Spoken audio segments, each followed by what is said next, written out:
Der sechste Sinn. Der paranormale Call-in-Podcast mit Gerrit Quandt. Eure Geschichten, eure Erlebnisse. Offen, authentisch und respektvoll. Ihr könnt diesen Podcast hören und auch sehen. Überall dort, wo es Podcasts gibt. Auf Facebook, bei Instagram und auf YouTube. Viel Spaß nun mit der aktuellen Episode und vielen Dank, dass du eingeschaltet hast. Seid gespannt und bleibt dran.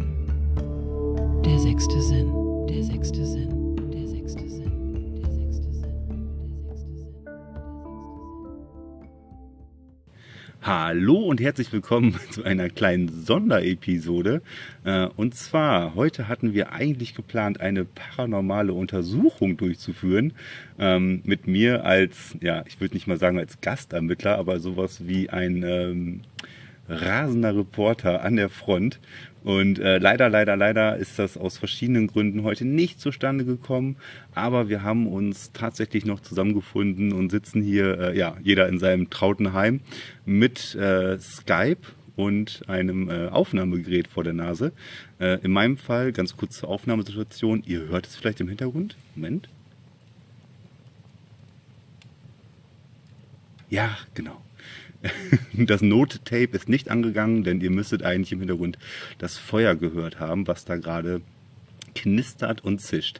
Ja genau, ich sitze bei mir hinten im Garten, ich habe das Feuerchen an, vor mir ist die Kamera, ich sehe zwei elegante Damen, mit denen ich eigentlich heute Abend total gerne auf Tuchfüllung bzw. auf die Geisterhatz gegangen wäre. Und dann würde ich auch mal gerade ganz kurz den Ball an euch weitergeben. Und zwar ist da heute Abend Nora und Jule. Hallöchen, ihr zwei. Hallo. Hello. Hello. Genau, wir hoffen natürlich, dass das so halbwegs klappt von der Audioqualität. Aber das hier ist die paranormale Lagerfeuer Special Edition. Wir garantieren für gar nichts. Nein, definitiv Voll nicht.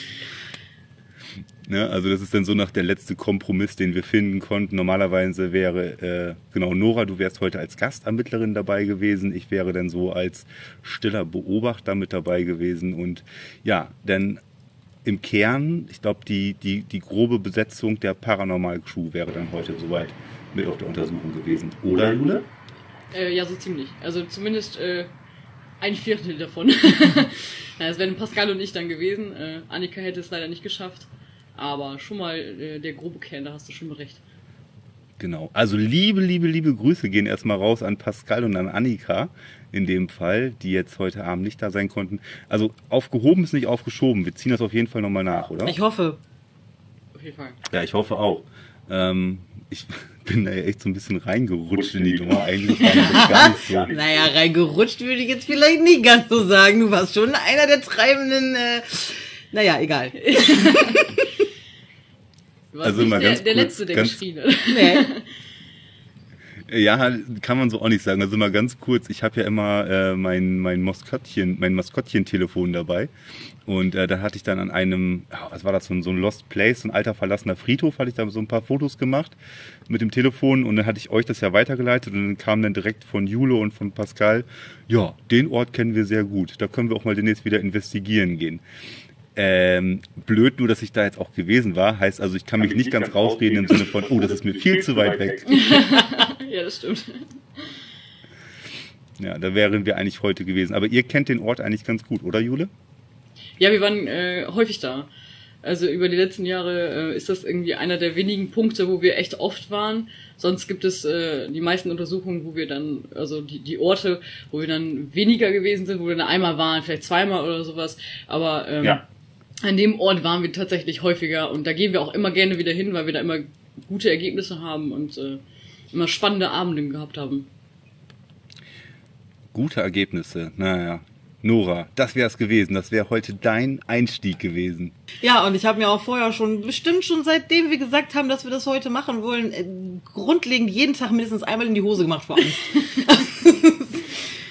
Unberechtigterweise. Ja, Aber okay. ja, nein, gar nicht mal wegen dem, was wir vielleicht eventuell irgendwie aufnehmen hätten können, sondern eher so, naja, es ist ja dann in der Natur und es ist ja dann dunkel und es ist nachts und da gibt's auch Tiere und das ist so, wer weiß, was dann so begegnet an lebenden Wesen.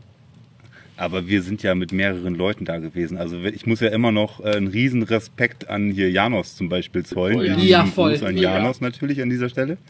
Der macht ja alles alleine. Und ihr habt ja seine letzte Untersuchung gesehen, wo er da in dieser Fabrik war. Ja, Ja. das war absolut krass.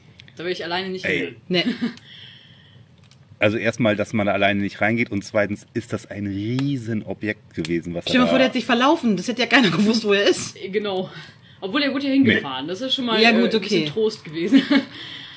Ja, aber keine Ahnung, wenn du da irgendwo durch die Bretter durchgehst, durch irgendwie einen Boden durchrutscht oder in irgendwas zu weit deinen Kopf reinsteckst, dann hast du verloren. Also man sieht das ja sehr, sehr gut, aber er macht immer wahnsinnig coole Dokumentation und auch für uns Zuschauer eigentlich auch immer ziemlich gut nachvollziehbar, wie er sich da wo auch bewegt. Also, naja, aber den Fall hätten wir nicht gehabt. Wir wären dann ja mit mehreren Leuten halt unterwegs gewesen. Natürlich, und auch mit sehr erfahrenen Leuten, also dementsprechend brauche ich mir da ja gar keine Sorgen machen. Aber irgendwie hast du das halt trotzdem. Es ist halt was Neues und was Unbekanntes und das ist halt erstmal ein bisschen, wie habe ich vorhin so schön gesagt, ein bisschen spooky. Spooky. Ja, das ist aber auch ganz normal. Ja. Das hat man am Anfang immer irgendwie und das ist, gibt sich auch nach mehreren Untersuchungen. Wie mehrere. Das wäre jetzt für mich eine gerne. einmalige Also- Nummer gewesen eigentlich. Und danach ist er so heiß, dass er jede Untersuchung mit will. Genau, du wirst jetzt so mehr mitbekommen. Nein.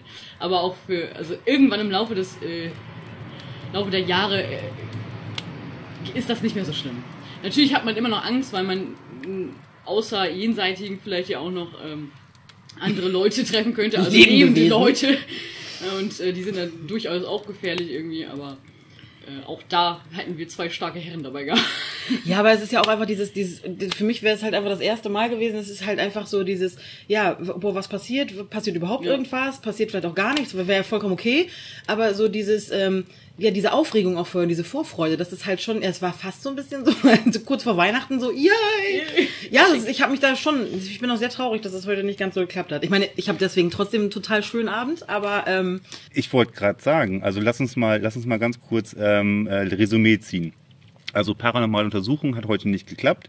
Wäre aber so von den Umständen her, glaube ich, ganz cool gewesen. Also es hat jetzt vor einer Stunde oder so hat das ordentlich einmal geregnet. jo. Ja. Aber ich glaube, ansonsten hätte das jetzt, glaube ich, ganz gut gepasst.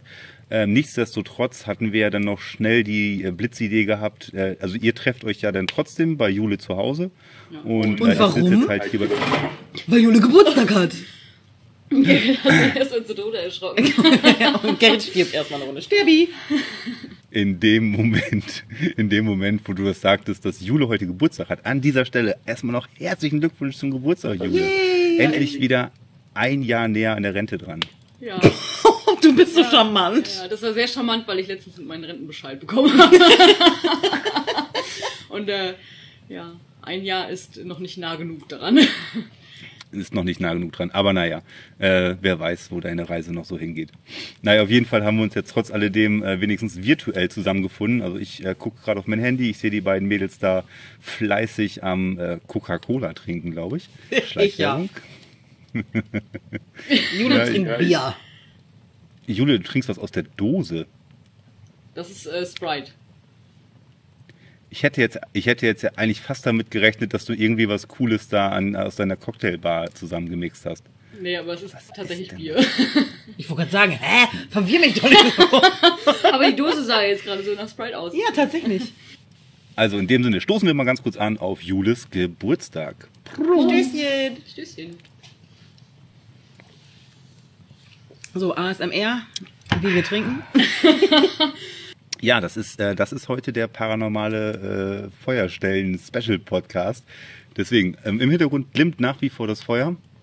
Und was machen wir denn jetzt heute mit euch Zuhörern? Habt ihr Ich dachte, einen du Plan? wolltest einen Plan. Ich wollte gerade sagen. Wir sind nur Deko. Was Sehr man schöne machen könnte, Deko. ist, man könnte sich über paranormale Feuer-Themen unterhalten. Ja, könnte man. 2 große Fragezeichen. Ich kann ja mal was einwerfen. Also ich hatte vorhin vorhin mal so ein bisschen überlegt, was könnte man so machen. Und genau, das Thema gibt es her. Im Hintergrund knistert das Feuer. Das ist auch so ein bisschen wie in so einem Ferienlager hier eigentlich, ne? Also auch Ein bisschen Gruselgeschichten, jo. Genau, Gruselgeschichten. Aber Gruselgeschichten sind in der Regel nie gruselig, sondern einfach bloß witzig. Oder Ja, die meisten zum Fremdschämen. Deswegen dachte ich mir, machen wir mal so eine Ja-Nein-Runde, beziehungsweise etwas, wo man so Antworten geben kann, entweder oder. Kennt ihr das? Machst du jetzt so Wahrheit oder Pflicht oder was? Für Erwachsene. Für paranormale Forscher. Nein, guck mal. Also ihr seht das ja gerade zum Beispiel, das Feuer glimmt. Und da fällt mir doch spontan so eine Frage ein. Nora. Sag mal was zum Thema Hexenverbrennung. Hot or not? Was war das denn? Natürlich not. Auf keinen Fall Hexen verbrennen. Aber warum denn nicht? Warum denn nicht? Ja, warum denn? Warum bist du so gegen Hexenverbrennung? Also aktuell in diesen heutigen Zeiten geht's ja sowieso schon mal gar nicht mehr. Aber damals war das doch ein adäquates Mittel gewesen, um sich da eventuell auch eine Affäre zu entziehen, indem er ja einfach den Hexenstempel zum Beispiel aufgedrückt hat. Ja, aber wie einfach war das Ganze? Das war ja mehr Gemauschel und den finde ich doof. Also stellen wir jetzt mal ein paar blöde Sachen auf, die machen müssen, und wenn das nicht passiert, wenn sie jetzt oben schwimmen, ja, schade, dann tut mir leid, aber dann müssen wir dich halt verbrennen. Nee, wenn du untergehst, sowas. Wenn sie oben schwimmen, da brauchst du Genau. auch nicht verbrennen. Nee. Mit dem Kopf nach unten. Genau, wie war das noch? Hexen brennen. Was brennt noch? Holz. Was kann man aus Holz machen? Eine Brücke bauen. Komm, wir bauen uns eher eine Brücke. Ja, es ist, also mal ganz ehrlich, das ist sowas von an den Haaren herbeigezogen gewesen. Was soll man dazu sagen? Das wäre genauso, wenn ich sage, deine Nase passt mir nicht. Okay, alle die jetzt ohne Brille nicht sehen, scheiße bin ich auch, dann verbrennen wir die einfach mal, weil Hexe. Also Jule, Hexenverbrennung. Hot or not? ja, nee, das ist also da. Du bist für Nein. Okay, Jule, Ja, natürlich. Hexenverbrennung. Hot or not? Definitiv nein. Go Witches, go! Wärst du jemand, der damals in dieser Zeit vielleicht in ein Schema einer Hexe gepasst hätte? Nochmal was? Die haben mir Quatsch neben mir gemacht. Das muss ich dazu sagen. Ich war kurz abgelenkt. Haben wir gar nicht. Nora, könntest du das bitte lauter sagen? Vielleicht interessiert das auch die ganze Klasse, was ihr da mauschelt. Ich habe nur deine Frage wiederholt, damit Jule das versteht. Ich habe nur gesagt, ob du in dieses Schema gepasst hättest. Das hat Gerrit gefragt. Definitiv. Richtig.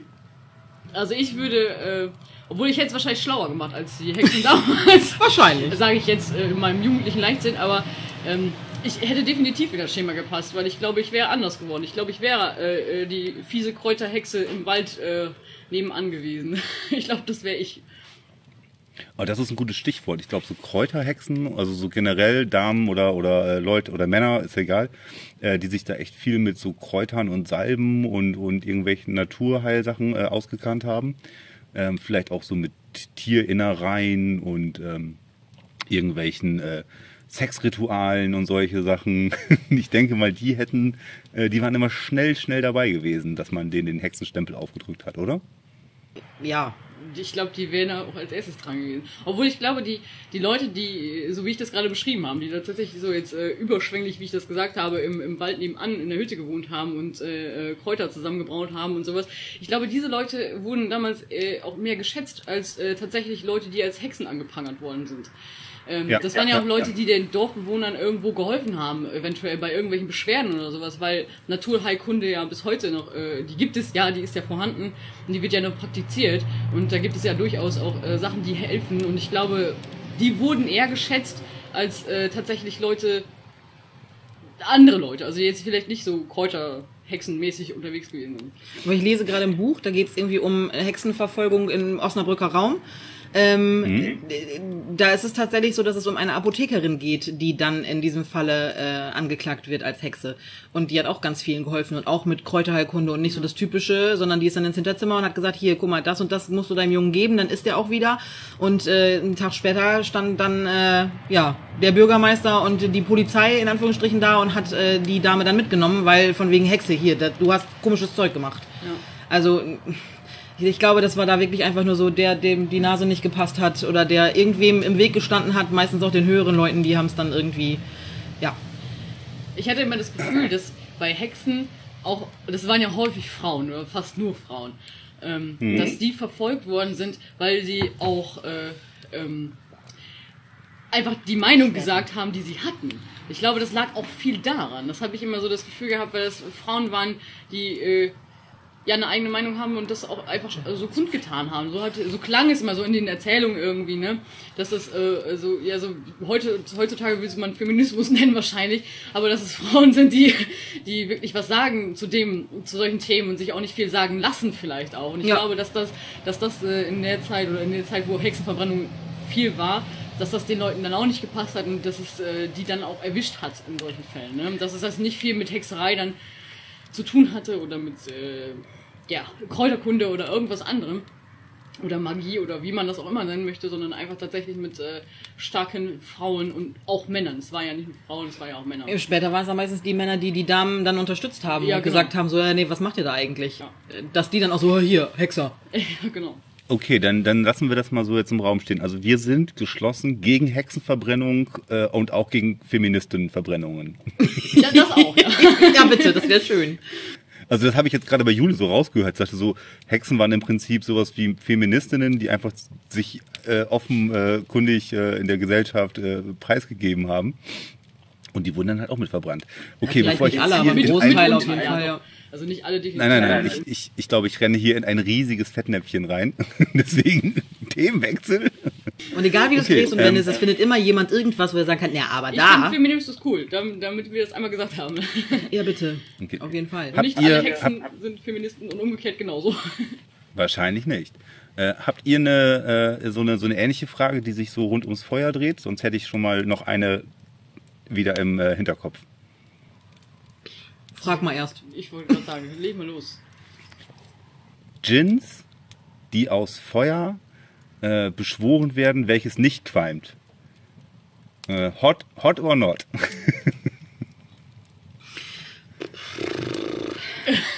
Ja, das ist eine gute Frage. Ich bin mir nicht sicher, ob man da hot or not zu sagen kann. Ja, bin ich mir nicht Nee, stimmt. Okay, hot or not vielleicht nicht.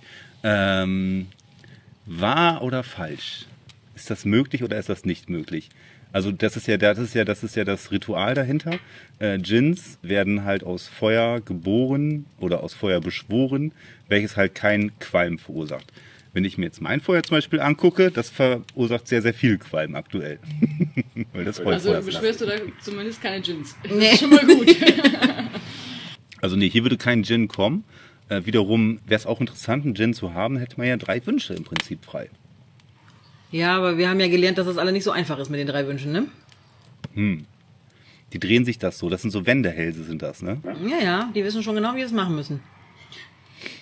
Oh, gute Frage. Was würdest du denn mit 3 Wünschen machen, Nora? Wenn ihr jetzt da, ihr habt jetzt aus Versehen einen Djinn beschworen, weil ihr gerade irgendwie, keine Ahnung, Feuerchen angemacht habt und das war exakt das richtige Feuer gewesen. Tada!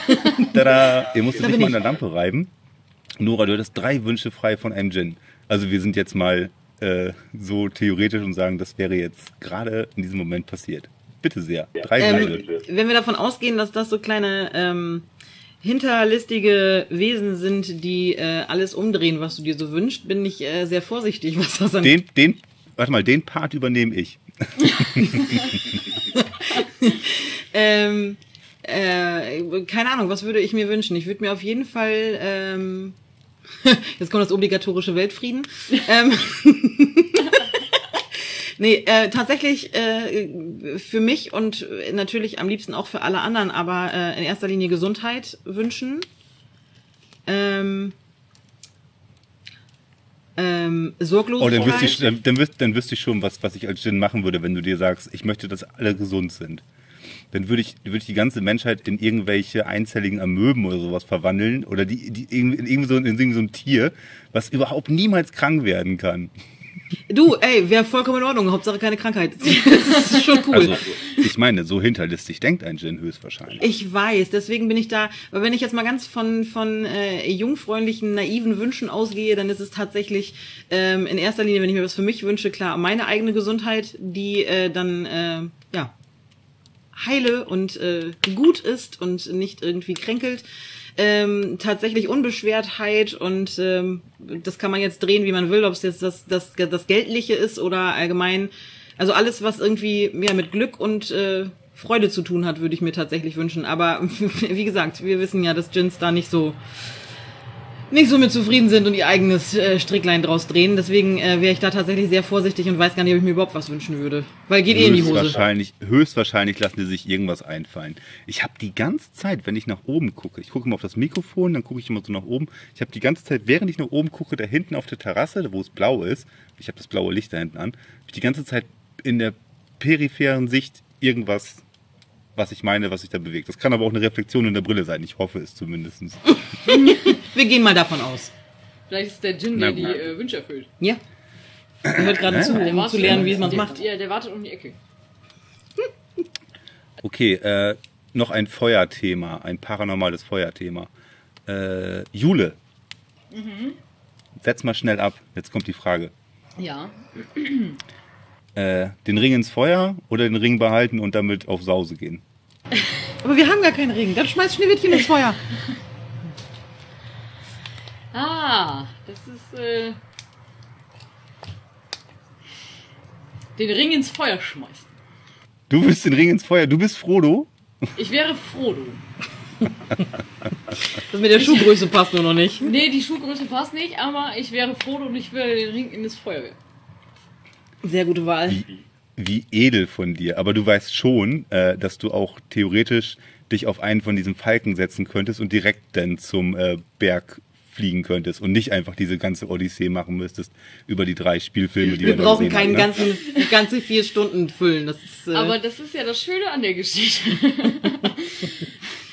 Was ist das Schöne, dass du mit Gollum fast Samwise umgebracht hast? Nein.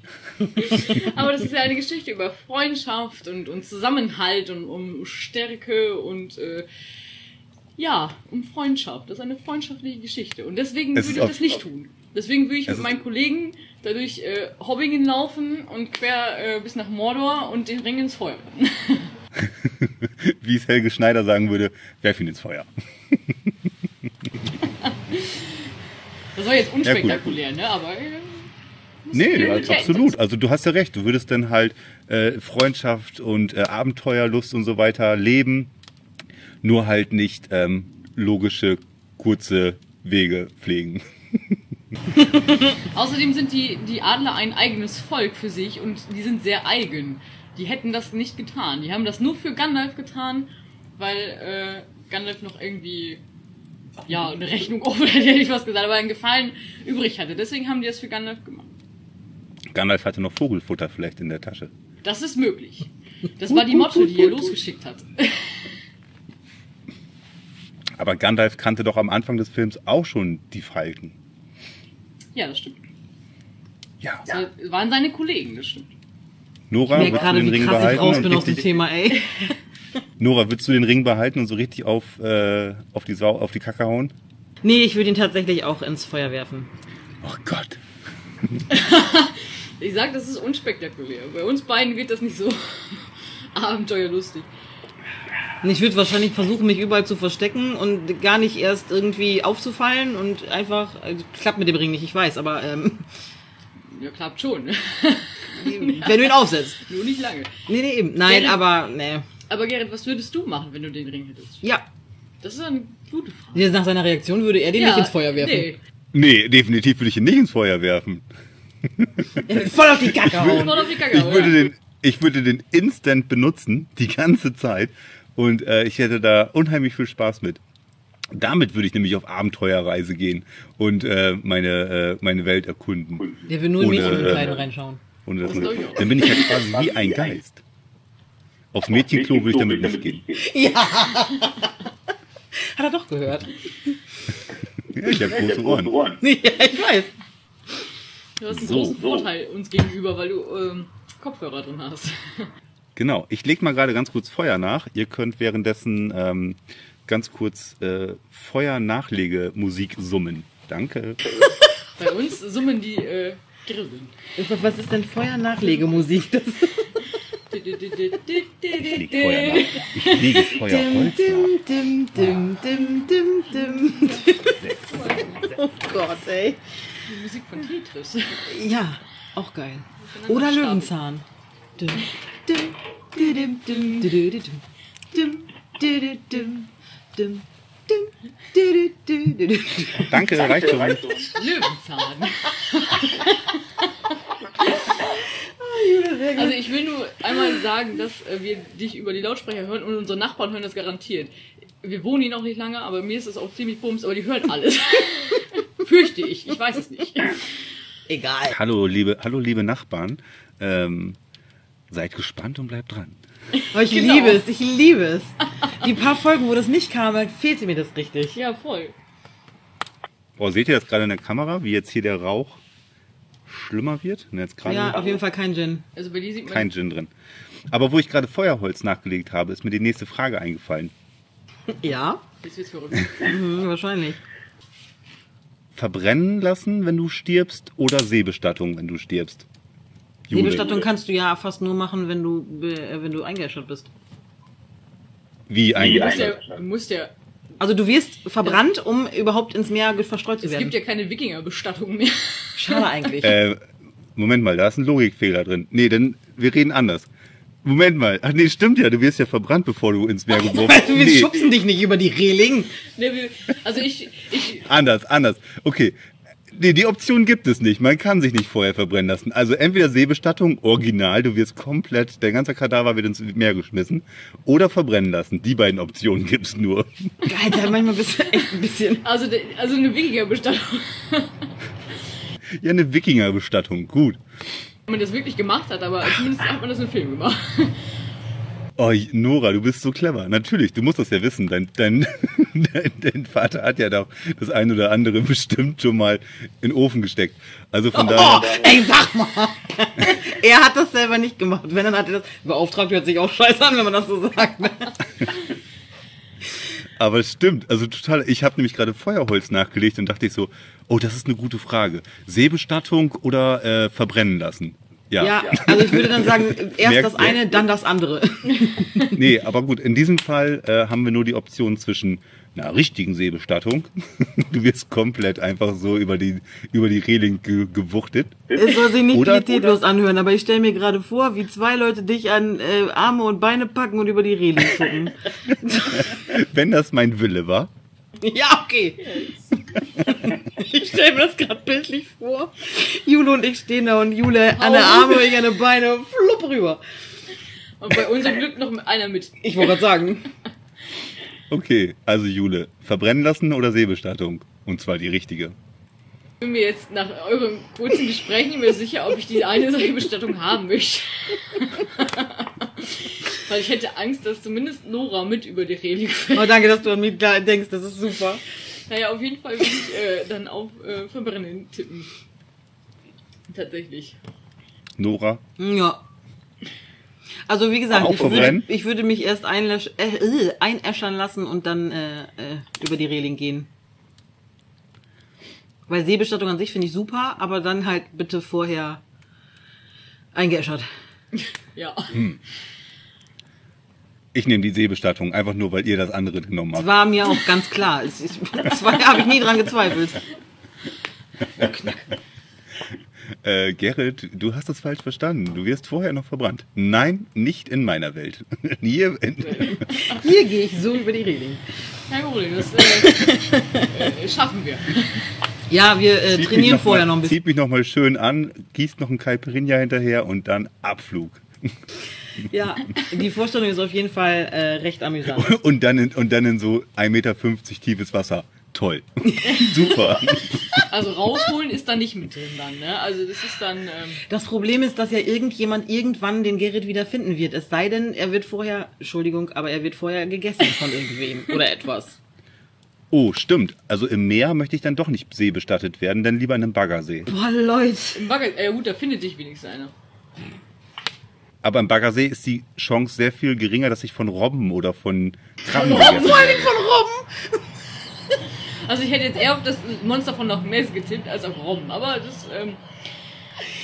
Oh, wir sollten sowas öfter machen. Das ist also nicht Leute über die Reling schubsen, sondern eher über solche Themen reden.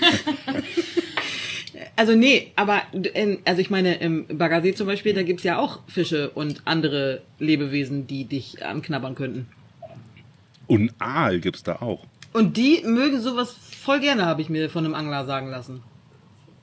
Ehrlich? Ehrlich jetzt? Ja, ernsthaft. Ne, ernsthaft. Entschuldigung. Alle sind echt, es Können gibt so alle, die leben in irgendwelchen Höhlen und das sind reine Fleischfresser. Die würden dich auch anknabbern, wenn du noch lebend daneben bist. Dann möchte ich eine Seebestattung im Freibad. Im Freibad. Was hast du gesagt? Aber dann kann keiner mehr Dann schwimmen möchte ich gehen. eine Seebestattung im Freibad haben. Schön geklort, wo jeder einmal reingepinkelt hat. Super Vorstellung, Gary. Ja, dann sind nämlich die Sachen, diese Faktoren, dass ich irgendwie von Aalen durch meine Weichteile infiltriert werde, ausgeschlossen. Es Auf gibt hoher doch See. diesen, kennst du den Fisch, Entschuldigung, der durch die Harnröhre bei Männern eintritt und dich von innen auffrisst? Ja, und wenn du den rausziehen möchtest, hat er solche Widerborsten, ne? Dann ist das wie so ein Tannenzweig, also diesen Tannenzapfen, den du falsch rum rausziehen möchtest. So. Ich meine, das stört dich dann vielleicht nicht mehr, aber Doch, das stört mich. Das stört mich ganz sicher sogar. Das noch. Toll, dann Also kommt wenn es da postmortem über eine paranormale Untersuchung an meinen Resten nachgedacht wird, da werde ich mich drüber brikieren. Dass das Schweine wehtut. wenn, dann müssen wir ihn vom Dreier schubsen im Freibad, Ja. damit sowas nicht passiert. Nicht, dass er uns dann irgendwann besuchen kommt. Ja. Nee. Ihr könnt ja im Freibad so eine Ecke, da könnt ihr so ein Dingens drumherum machen, weißt du? Es gibt ja immer diese kleinen Bojen zum Abtrennen, um die Bahnen zu ziehen, weißt du? Also jetzt ist so, halt mal mein Bier, ich habe eine Idee. Ja, genau. Halt mal mein Bier, ich hatte da die Idee. Also, ihr geht zum Bademeister und sagt, passen Sie mal auf, das ist hier ein guter Freund von uns, der hat jetzt den Wunsch für eine Seebestattung, hat das aber nicht so richtig verstanden, dass er vorher verbrannt werden soll. Das wollte er ja auch nicht so gerne. Dann haben wir überlegt, ob wir ihn ins Meer werfen, er hat aber Angst vor Robben. Und in Baggersee fand er auch nicht so gut. Er hat nämlich das gehört mit diesen Aalen, die Harnröhre hochgehen. Und wie schaut's aus? Wo ist so Ihre Schmerzgrenze? Wie viel Platz können Sie effektiv hier im Hallenbad freimachen, so dass wir Ihnen hier seinen letzten Willen geben können? Also sein letzter Wille war, dass er vom Dreier geschmissen wird. Also Das stimmt nicht. Ich habe Höhenangst. Das habe ich nie gesagt, dass ich vom Nicht mit Dreier den geschmissen Einer. werden möchte. Nicht vom Becken Ja, anspringen, das wissen wir. Nicht vom Beckenrand springen. Paula heißt er, der Bademeister im Schwimmbad an der Ecke. Wisst ihr, was ich damals immer im Hallenbad gemacht habe? Ich, alter Ninja, wenn ich keine Taucherbrille dabei hatte, dann bin ich immer vorne zum Häuschen gegangen, direkt am Anfang, wo ich in das Hallenbad reingegangen und habe gesagt, oh, ich habe beim letzten Mal meine Taucherbrille hier verloren. Habt ihr die gefunden? Und er hatte nämlich hinten an der Wand, hat er immer so ein ganzes Mobiliar an Taucherbrillen da gehabt. Und hat er immer gesagt, ja, wie sah die denn aus? Und dann habe ich mir das immer den angeguckt und habe gesagt, ja, das war so eine schwarze mit so einem grünen Nasenteil. Und dann sagt er, ist das die? Ja, die war das gewesen. Du kleiner Clever, oder? Verbrecher, Kleiner du. Gauner, ich wollte es auch gerade sagen. Ey. Jetzt Ja, aber mal du voll wusst witzig, wie oder? sind wir vom Feuer zu Gerrits Freibad-Eskapaden gekommen? Ja, halt mal hier. Das war Ja, genau. Ja, ihr könnt da auch gerne von erzählen. Das ist gar kein Problem, was ihr so schon im Freibad getrieben habt. Ich hab Pommes gegessen. Ich habe Nur meinen Döner Pommes gegessen gegessen. und danach musste ich kotzen. Die Pommes, aber nicht die Pommes oben aus dieser Ablaufrinne, über dieser überschwimmenden Rinne, oder? Aus welcher Rinne? Ich weiß nicht, aus welcher Rinne er meinte, aber ich habe keine Pommes aus irgendwelchen Rinnen gegessen. Nein, das habe ich auch nicht gemacht. Es gibt doch immer im Freibad diese Überlaufrinnen. Ach so. wo du Ja, da ich weiß reingehst. nicht. Ich wusste jetzt Und da nicht, sind wie du manchmal meinst. Pommes drin. Oder Snickers. oder Fußnägel. Alles. Alter! Okay, jetzt ist ekelhaft. Habt ihr euch mittlerweile eine Feuer-Hot-or-Not-Frage überlegt? Das war durchaus nicht möglich, dank dieser Freibad. Sehr Anekdote. Nee, mir fällt auch, also weiß ich nicht, mir schwant die ganze Zeit irgendwas in meinem Kopf rum, was diese, wie heißt es nochmal, hier plötzliche spontane Selbstentzündung angeht, aber da fällt mir keine Frage zu ein. Ich weiß nur, dass ich da ganz viel drüber Die Frage ist doch ganz klar. Nora, spontane Selbstentzündung? Also ich weiß ja mittlerweile, dass es tatsächlich einen erklärbaren Hintergrund hat, warum das gar nicht so spontan passiert ist und dass da immer irgendwas war, was dieses Feuer tatsächlich ausgelöst hat. Und uns auch. Ich will es nicht falsch wiedergeben. Ich habe es auch in einem Podcast gehört und habe danach auch nochmal nachgelesen. Man kennt es ja, oder haben ja viele schon gehört, dass es diese spontane Selbstentzündung, dass einfach meistens tatsächlich auch Frauen einfach spontan angefangen haben zu brennen. So, es war aber dann immer irgendwie so, dass bei Männern tatsächlich, wie war das nochmal, die Beine komplett weggebrannt sind und bei den Frauen halt quasi nur so das Mittelstück, also da, wo der Rock war, gebrannt hat. Weil wenn ein Körper über eine bestimmte Hitze geht, über eine bestimmte Gradzahl geht, dann fängt das Fett an zu brennen und die Kleidung fungiert wie ein Docht. Und dann brennt es quasi nur so viel weg, wo auch Stoff ist, was als Docht fungieren kann. Und bei einer Geschichte, die man so kennt, da war es, die haben am Strand, haben die gedacht, die hätten einen Bernstein gefunden, es war aber Phosphor und das hat dann, als es dann getrocknet ist, in der Hosentasche im Auto angefangen zu brennen. Und das wurde erst als spontane Selbstentzündung irgendwie dargestellt und es wurde aber nachher aufgeklärt, dass das wegen dem Phosphor war und bei den anderen war es halt oft, dass dieser wie hieß es, nicht Morgenrock, sondern dass halt wirklich die Kleidung der Frauen oder der Männer angefangen hat zu brennen, weil sie, zu nah am Ofen standen oder ein Funke halt aus dem Kamin rausgekommen ist oder sonst irgendwas. Also deswegen, ich weiß mittlerweile, dass es halt nichts Paranormales oder nichts Außergewöhnliches ist, sondern dass es halt tatsächlich, ja, Physik war, warum das halt so gewesen ist und warum halt auch nur Teile von Menschen komplett verbrannt sind und nicht der ganze Mensch. Also es kann jederzeit jedem passieren. Ja, heute nicht mehr ganz so, weil heute hat man ja nicht mehr ganz so viel offenes Feuer, also Gerrit, pass auf. Nicht zu nah ans Feuer. Ich bin mal gespannt, ob man das später in der Aufnahme hört, wie das hier die ganze Zeit knistert im Hintergrund. Oder ob die Leute schon längst abgeschaltet haben, weil die sich sowas denken wie, ich kann das nicht hören, wie das hier die ganze Zeit knistert. Nein, eigentlich schalten die ab, weil die denken, was zur Hölle reden die da eigentlich? Ja, by the way, das wird aber auch eine komplette Sonderepisode, die einfach außerhalb von jeglichem Zyklus einfach reingeschnitten wird. Ja, ist doch gut. Special Edition. Ja, absolut. Das ist halt Kundenservice, den wir hier betreiben. Ja. Ich habe mal bei South Park einiges über spontane Selbstentzündung gelernt. Und zwar war das so gewesen, dass Kenny eine neue Freundin hatte und er hatte dann halt über mehrere Wochen lang nicht mehr, weil die Freundin war die ganze Zeit bei ihm gewesen und Kenny hat über mehrere Wochen lang dann nicht mehr sich getraut, zu pupsen. Also, soll ich mal sagen, er hat nicht gefurzt. Und dann ist es tatsächlich irgendwann so weit gekommen, dass er dann so voll war mit Methangasen, dass dann nur der kleinste Funke, der sich irgendwo in seiner Nähe befand, dazu folgte, dass er komplett bis auf die Knochen heruntergebrannt wurde. Ja, macht total Sinn. Das klang logischer als die Erklärung von Nora. Tatsächlich. Genau, weil, hallo Jule, du kannst jederzeit am Strand Phosphor finden, was du dir in die Tasche reinpackst und dann geht's los. Das geht ja tatsächlich heute noch. Das ist ja auch wirklich so. Also mit meinem weißen Teint gehe ich tatsächlich nicht an den Strände, deswegen würde mir das wahrscheinlich nicht passieren. Heb einfach nichts auf, falls du mal am Strand bist. Nichts aufheben. Nichts aufheben. Vor allem nicht was aussieht wie Muschel. Bernstein. Nein, das ist keine Muschel. Ja, bei Muscheln kannst du höchstens einen Krebs drin haben.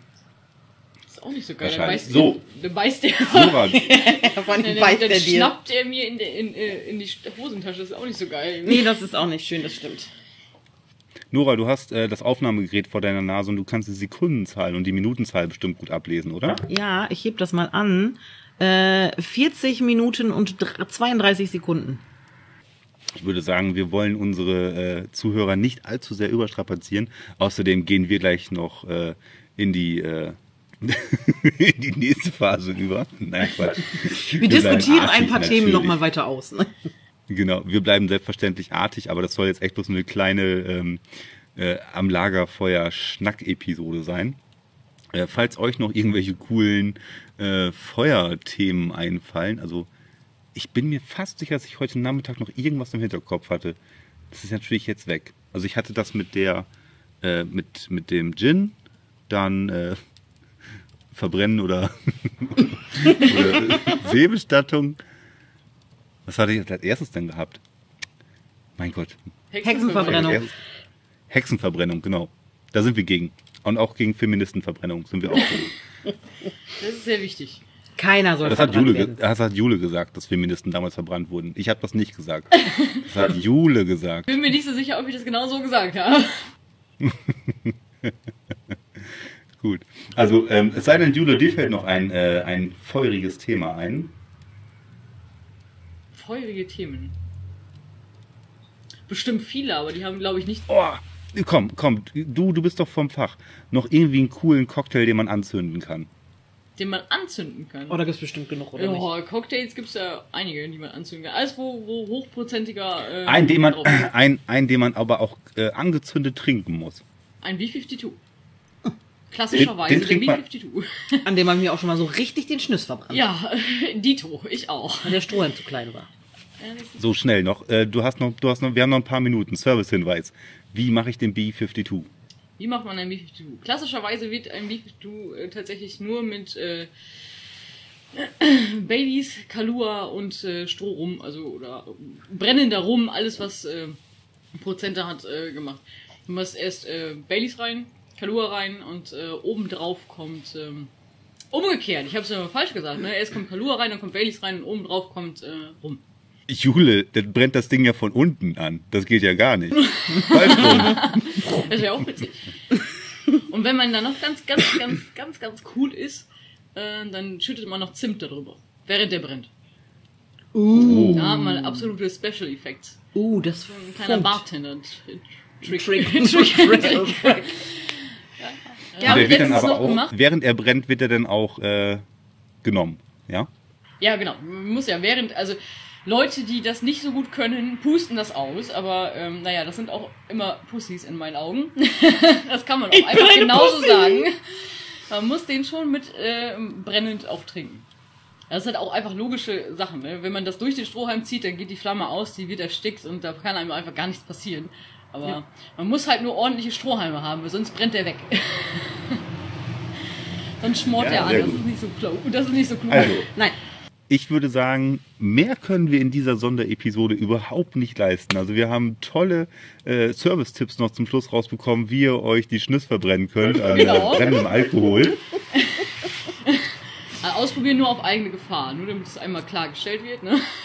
Nicht, dass Jule nachher zur Rechenschaft gezogen wird. Ihr wisst jetzt aus allererster Hand, wie ich mal später beigesetzt werden möchte.